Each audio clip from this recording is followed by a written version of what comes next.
नमस्कार मित्रांनो, आज आपण स्नेक रेस्क्यू ऑपरेशन इनामगाव या ठिकाणी आलोय। इनामगाव मध्ये जे गांधेमाळ आहे त्या ठिकाणी गोरगंगा सहकार साखर कारखान्याचे साहेब लवशेट गांधे यांच्या घराच्या पाठीमागे घराच्या कोपऱ्याला आलेला आहे तळवटाखाली। तर हा शेतकरी वर्ग म्हणले की अशी अडचण वगैरे असते, आम्ही प्रत्येक व्हिडिओमध्ये सांगतोय की घरापाशी स्वच्छता ठेवा आणि ही अडचण असल्यामुळे बक्षाच्या शोधात साप आलेला आहे, तो आपण कोणता आहे ते पाहणार व्यवस्थित। इकडे आला इकडे कॉल तर मित्रांनो पाहू शकता बॅटरी टॉर्च मध्ये, तर या ठिकाणी अतिविषारी गोनद जातीचा साप कॉईल करून बसलेला आहे। साधारण 3.5 ते 4 फुटाचा आहे, एकदम ऍग्रेसिव्ह आहे आणि खाल्लेलं वगैरे काही नाही। तर ह्या ठिकाणी बक्षाच्या शोधात आला होता, तर त्याला आपण आता व्यवस्थित पकडणार आहे।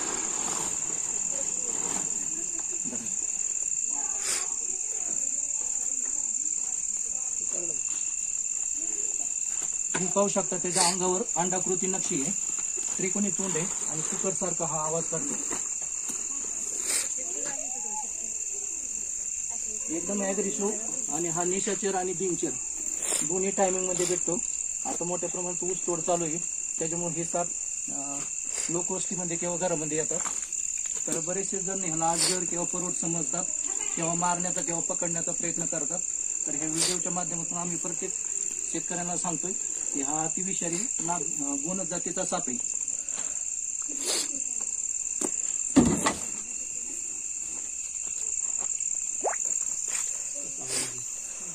तुम्ही पाहू शकता त्याची ब्रीदिंग शाउटिंग।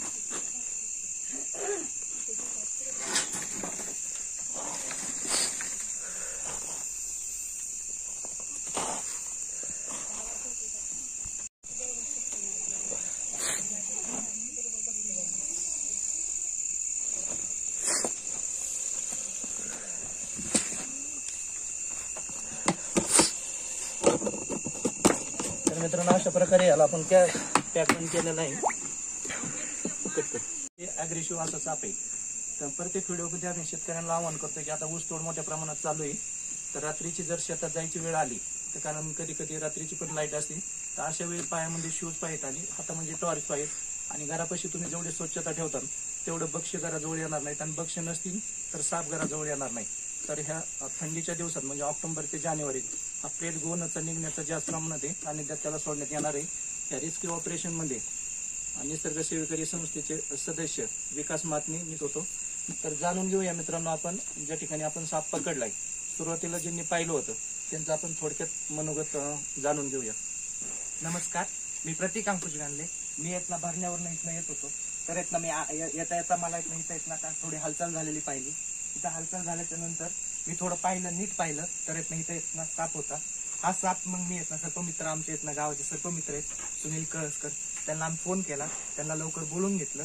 तोपर्यंत हा साप इथनं निघून हा तळवटाखाली जाऊन थांबलेला, आणि मग सर्पमित्र आपले सर्पमित्र टायमावरती येऊन आणि हा साप एकदम सुखरूप पकडला। आमच्यात खूप भीतीचं वातावरण झालं, काय करावं ते कळत नव्हतं।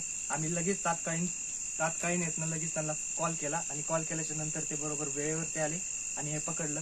हे पकडल्याच्या नंतर अतिशय आनंद होतोय की न मारता, ह्या सापाला न मारता एका प्राण्याचा जीव वाचवल्याचा थोडासा आम्हाला गर्व वाटतोय। आणि हेच बोलतो मी आणि थांबतो। धन्यवाद प्रतीक, आमच्या निसर्ग सेवेकरी संस्थेच्या वतीने तुझा धन्यवाद।